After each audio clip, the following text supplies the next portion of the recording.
बिस्मिल्लाहिर्रहमानिर्रहीम। अस्सलाम वालेकुम। सच्ची कहानियों में खुश आमदीद। नाज़रीन, हमेशा की तरह आज फिर मैं आपकी खिदमत में एक और सच्ची कहानी लेकर हाजिर हुई हूँ। नए आने वाले साथियों से गुजारिश है कि अगर अभी तक आपने हमारा चैनल सच्ची कहानियाँ सब्सक्राइब नहीं किया तो इसको लाजमी सब्सक्राइब कीजिए। चलते हैं अपनी कहानी की तरफ। मेरा ससुराल काफ़ी बड़ा था। मेरे जेठ जेठानी भी थे और देवर और नंदे भी। मेरे शोहर से सब बड़े थे सवाए एक भाई के। खैर में बहुत धूमधाम से पिया घर सुधारी। घर में सब ही अच्छे थे, लेकिन सास ससुर के होते हुए भी घर में जेठ और नंदों की हुक्मरानी थी। घर में हर काम जेठ और नंदों की मर्जी से होता था, जिस पर फ़िलहाल मुझे कोई एतराज़ नहीं था, क्योंकि बहरहाल वो सब मुझसे बड़े थे और मैं इन सब की दिल से इज़्ज़त करती थी। वैसे भी मैं बचपन से ही काफ़ी डरपोक और दब्बू किस्म की थी। हर बड़ी की बात मानना और इज़्ज़त करना अपना फ़र्ज समझती थी, लेकिन कभी कभी अजीब भी लगता था कि शादीशुदा नंदे हमारे मसलों में टांग अड़ाती थी। हर बात में अपना फ़ैसला सादिर करती थी, लेकिन मैं ये सोचकर सर झटक देती कि हल्की फुल्की नोक झोंक तो हर घर में होती है, और फिर मुझसे तो बराह रास्त कोई भी कुछ नहीं कहता था, क्योंकि मैं किसी को शिकायत का मौका ही नहीं देती थी। हर काम वक्त से पहले करने की तो मेरी आदत थी। सारा दिन घर के कामों में घन चक्कर बनी रहती। मैं आपको ये भी बताती चलूं कि ये फैसला भी मेरी नंदों का था कि घर का सारा काम मैं ही करूंगी। हर एक की खिदमत करती, अपने होंठों पर चुप की मोहर लगाए मैं अपनी ज़िंदगी में मगन थी। इसलिए मुझे कुछ होश ना था। मुझे और क्या चाहिए था। मेरे शोहर राशिद एक सीधे साधे और अच्छे इंसान थे। इन्होंने कभी मुझसे ऊंची आवाज़ में बात नहीं की थी, बल्कि मेरी हर छोटी से छोटी ज़रूरत का ख्याल रखते थे। उनका साथ पाकर कोई भी औरत फ़ख्र कर सकती थी, तो फिर मैं क्यों ना करती। क्यों रब की नाशुक्री बनती। क्या हुआ अगर मुझे घर के तमाम काम करने पड़ते थे। क्या हुआ जो मुझे हर एक की बात सुनना पड़ती थी। मैं अपने शोहर की खातिर हर दुख हर तकलीफ सहती थी। जिंदगी यूं ही गुजरती रही और कुदरत ने मेरी झोली में 2 फूल डाल दिए थे। सबसे बड़ी बेटी मेरी दुआ थी और मेरा छोटा बेटा अली था, जो घर भर की आंख का तारा था। बच्चों और अपने शोहर के प्यार में मगन मेरी ज़िंदगी की गाड़ी रवां दवां थी। पता ही नहीं चला और ज़िंदगी के 15 साल बीत गए। इस दौरान मेरे प्यारे अब्बू और मेरी सास ससुर इस दुनिया से रुखसत हो गए। सास ससुर के गुजर जाने के बाद अब मैं अपने जेठ जेठानी को सास ससुर का दर्जा देती थी। इज़्ज़त तो उनकी पहले भी करती थी, अब और ज़्यादा एहतराम बढ़ गया था। मेरे शोहर तो मुझे बेटी बेटी कहते ना थकते थे। बेटी हीरा ये काम कर दो, बेटी हीरा ज़रा मेरे कपड़े इस्त्री कर दो, और मैं भाग भाग के इनके काम निपटाती रहती। ज़िंदगी के सफ़र में अचानक तकदीर ने पलटा खाया और मेरी हंसती खेलती ज़िंदगी दुखों में तब्दील हो गई।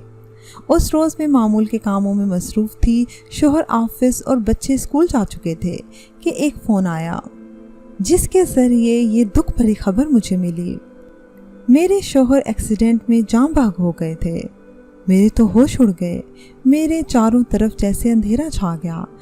मुझे कुछ होश ना रहा और मैं गम की शिद्दत से निढाल बेहोश हो गई।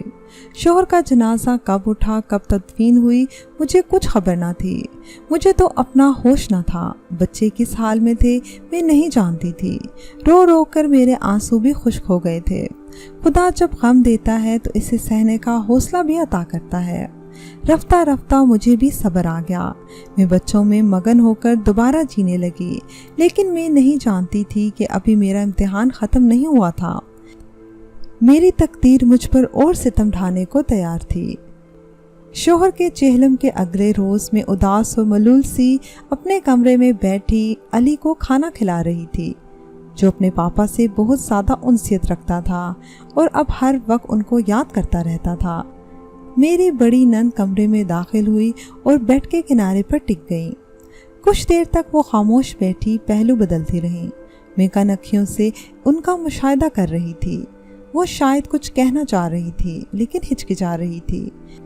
इनको इस हालत में देखकर मैं अंदर ही अंदर होल रही थी। ना जाने वो क्या कहने वाली हैं। कहीं मुझे घर से जाने का तो नहीं कहेंगी या फिर दूसरी शादी। नहीं नहीं, भला वो मेरी दूसरी शादी क्यों कराने लगे? मैं उलझन में खुद से सवाल जवाब कर रही थी। कुछ समझ नहीं आ रहा था कि मेरी नंद बोल उठी, दरअसल मैं तुमसे कुछ ज़रूरी बातें करने आई हूँ। अगर तुम मेरी बात मान लोगी तो इसमें तुम्हारा ही फायदा है। वो जुमला अधूरा छोड़कर मुझे तकने लगे। उनकी निगाहों में उस वक्त ऐसी सख्ती और सफाकी थी कि मैं पूरी जान से लरस कर रह गई। बाजी, आप क्या कहना चाह रही हैं? मैं कुछ समझी नहीं। मैं उलझते हुए बोली, मैं चाहती हूँ, बल्कि हम सब चाहते हैं। वो ज़रा रुक कर मुझे देखने लगी, फिर बोली कि तुम दूसरी शादी कर लो। क्या? बाजी, आप जानती हैं कि आप क्या कह रही हैं? मैं अच्छी तरह जानती हूँ कि मैं क्या कह रही हूँ। वो लफ्ज़ चबाते हुए बोली, और अब तुम भी ये बात अच्छी तरह जान लो कि इद्दत के बाद तुम्हें दूसरी शादी करनी है। तुम्हारे पास सोचने के लिए काफ़ी वक्त है। मैंने इसलिए अभी ये बात तुम्हारे कान में डाल दी है ताकि तुम इस अरसे में खूब अच्छी तरह सोच समझ कर फैसला करो। और हाँ, याद रहे, तुम्हारा फैसला शादी के हक़ में होना चाहिए, वरना, वो धमकी आमेज़ लहजे में बोली। वरना क्या बाजी? अगर मैं इनकार कर दूं तो? मैं सख्ती से बोली। उनके लहजे और बातों को सुनकर मेरा खून खोल रहा था। मुझे उन लोगों से ये तवक्का नहीं थी। मुझे हैरत हो रही थी कि वो अपनी भाभी के बारे में ऐसा सोच भी कैसे सकते हैं। मैं उनकी भाई की बीवी थी, उनके घर की इज्जत थी, फिर वो ऐसी बातें क्यों कर रही थी? या इसमें इनका क्या फ़ायदा था? मेरे पास इन सवालों के जवाब नहीं थे। वरना तुम ममता के सुकून से महरूम कर दी जाओगी। हम तुम्हें इस घर से निकाल कर बच्चे अपने पास रख लेंगे। वो निहायत सफाकी से बोली। मैं अंदर तक लरस कर रह गई थी। उनके लहजे से अंदाज़ा हो रहा था कि वो अपने इरादे में बहुत मजबूत थी। वो जो कह रही थी कर गुजरेंगी। मुझ पर लर्जा तारी होने लगा और मैं कपकपाते लहजे में बोली, बाजी, आप ऐसा सोच भी कैसे सकती हैं? आप तो एक औरत हैं, एक माँ हैं। अपने दिल पर हाथ रखकर बोलें कि क्या आप अपने बच्चों के बगैर रह सकती हैं? मेरे इस जज्बाती सवाल पर वो लम्हा भर के लिए सटपटा गई और फिर संभलते हुए बोली, तुम मुझे ख्वामख्वाह की जज्बाती बातों में मत उलझाओ। फिर कदरे नरम अंदाज में कहा, देखो हीरा, मेरी बात को समझने की कोशिश करो। मैं तुम्हारा भला चाहती हूँ और फिर मैं तुम्हें इस घर से दूर तो नहीं भेज रही। मैं तो चाहती हूँ कि घर की बात घर ही में रहे। मतलब? मैं हैरान रह गई। घर में कौन मुझसे शादी करेगा? इमरान भाई।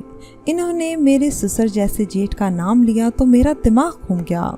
बाजी, आप होश में तो हैं ना? मैं इमरान भाई को अपने ससुर की जगह देती हूँ और वो भी मुझे बेटी कहते हैं। आप जानती हैं इस बात से इन्हें कितनी तकलीफ होगी। ज़्यादा चीखने चिल्लाने की ज़रूरत नहीं। इसमें इमरान भाई की भी मर्जी शामिल है। वो बड़े आराम से बोली और मेरे सर पर जैसे छत गिर गई। मैं हाथ जोड़ते हुए गिड़गड़ाई, खुदारा बाजी, ऐसा जुल्म मत करें। ये सब मुझसे नहीं होगा। अगर आप सब पर मैं और मेरे बच्चे भारी हैं तो मैं यहाँ से चली जाती हूँ। मैं अब बाकायदा रो रही थी। तुम यहाँ से कहीं नहीं जाओगी। तुम्हें इस घर में रहना है और इस फैसले को हर सूरत मानना है, वरना अपने नुकसान की जिम्मेदार तुम खुद होगी। वो वार्निंग देती हुई बोली।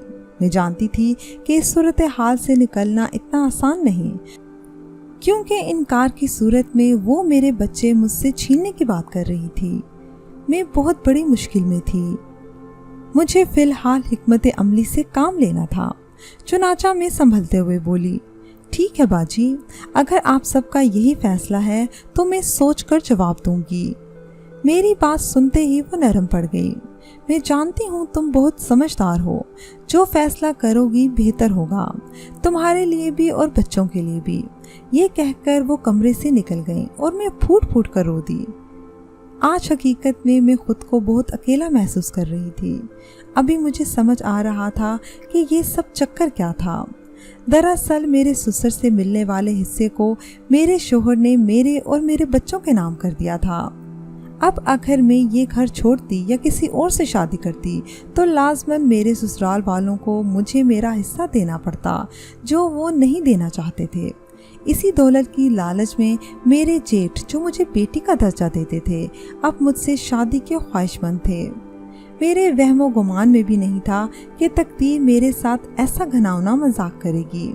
ये सूरत हाल मेरे लिए इंतहाई परेशान कुन थी, क्योंकि मेरे पीछे किसी की सपोर्ट नहीं थी।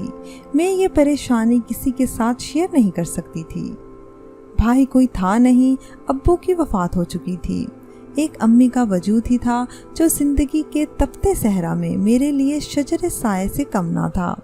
मगर ये सब बताकर मैं इन्हें परेशान नहीं करना चाहती थी, क्योंकि वो बेचारी पहले ही अपनी बीमारियों से परेशान थी और अब्बू के बाद तो वैसे भी वो आधी रह गई थी। फिर मैंने अपने रब से लो लगा ली, क्योंकि वही तो है जो हमारी शाहरग से भी ज़्यादा करीब है। वो हमारे दिलों के हाल जानता है। इसी के आगे मैंने अपना मुकदमा पेश कर दिया और दिन गुजरते गए। मैं हर रोज़ दुआ करती कि काश दिन तवील हो जाएं, लेकिन लगता था जैसे दिन पर लगाकर गुजर रहे हैं। इन्हीं दिनों मेरी बड़ी बेटी दुआ की तबीयत ख़राब रहने लगी। जब हालत ज़्यादा ख़राब हुई तो डॉक्टर्स ने कहा कि इसे बैरून मुल्क ले जाएं। मेरा ससुराल काफ़ी खुशहाल था, लिहाजा मैं दुआ को लेकर लंदन के हॉस्पिटल में एडमिट हो गई।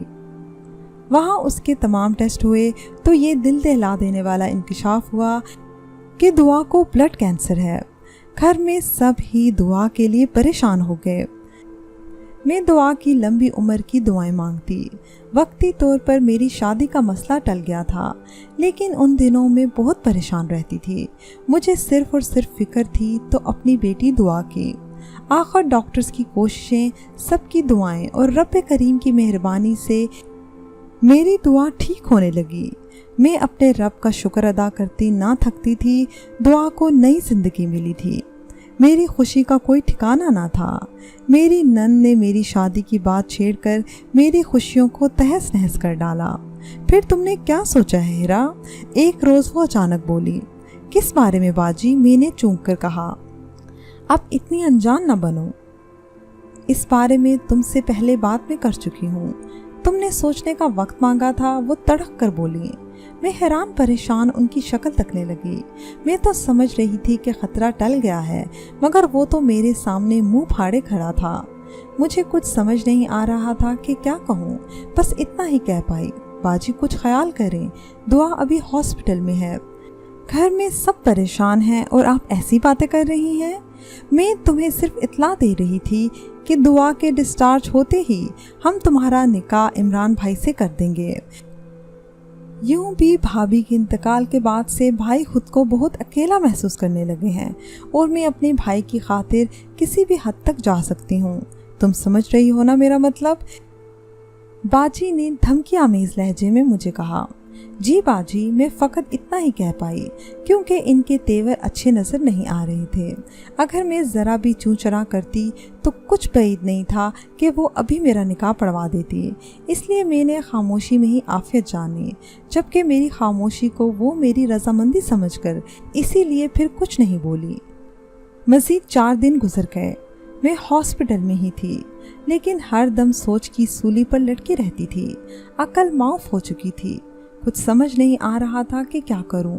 घर जाने के दिन करीब आ रहे थे और मेरा दिल हलक में आ रहा था।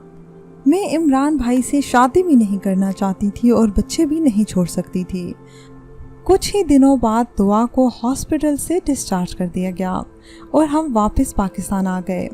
अब मैं हर वक्त सोचती रहती कि किस दिन मुझ पर वो क़यामत की घड़ी आएगी और मेरी शादी इमरान भाई से कर दी जाएगी। आखिर काफ़ी सोच विचार के बाद मैंने ये फ़ैसला किया कि अपने बच्चों से दूर में नहीं रह सकती थी। इसलिए इस बात में आफियत जानी कि मुझे इमरान भाई से निकाह कर लेना चाहिए। अगले दिन बाजी आई और मुझे कहा कि जुम्मे वाले दिन तुम्हारा निकाह इमरान भाई से कर दिया जाएगा। और यूँ खामोशी के साथ मेरा निकाह इमरान से कर दिया गया। मेरे लिए शब रोज़ किसी अजाब से कम ना थे, लेकिन मैं जब अपने सामने अपने बच्चों को मुस्कुराता देखती तो मैं सारे गम भूल जाती और अल्लाह का शुक्र अदा करती कि मेरे बच्चे मेरे सामने मौजूद हैं। बच्चों से दूरी के बारे में मैं सोच भी नहीं सकती थी। इन्हीं की खातिर मैंने ये कड़वा खून पिया था। दिन गुजरते रहे। इमरान के दोस्ताना रवैये की वजह से मेरे दिल का बोझ काफ़ी हद तक कम हो गया। آج میں اپنے بچوں اور اپنے شوہر کے ساتھ ایک خوش و خرم زندگی گزار رہی ہوں۔ 2 سال پہلے میں نے اپنی بڑی بیٹی دعا کی شادی کر دی اور میرا بیٹا علی بیرون ملک تعلیم مکمل کرنے گیا ہوا ہے۔ زندگی کا سفر آسان نہیں، اس کو کاٹنے کے لیے کافی ہمت، حوصلے اور صبر کی ضرورت ہوتی ہے۔ اس صبر کی ہی بدولت رب تعالیٰ نے میری زندگی خوشیوں سے بھر دی ہے۔ ناظرین، مجھے امید ہے کہ آپ کو ہماری آج کی کہانی پسند آئی ہوگی۔ اگر کہانی پسند آئی ہے تو اس کو لائک کیجئے، شیئر کیجئے اور کمنٹ سیکشن میں اپنی رائے کا اظہار لازمی کیجئے گا، کیونکہ آپ کا فیڈ بیک ہماری بہتر رہنمائی کرتا ہے۔ اگر ابھی تک آپ نے ہمارا چینل سچی کہانیاں سبسکرائب نہیں کیا تو اس کو لازمی سبسکرائب کیجئے اور ساتھ لگے بیل آئیکن کو بھی پریس کر لیں تاکہ آپ کو ہماری ہر نیو ویڈیو کی نوٹیفیکیشن بھی ٹائم پر ملتی رہے۔ اگلے ویڈیو تک اجازت دیجیے۔ اللہ حافظ۔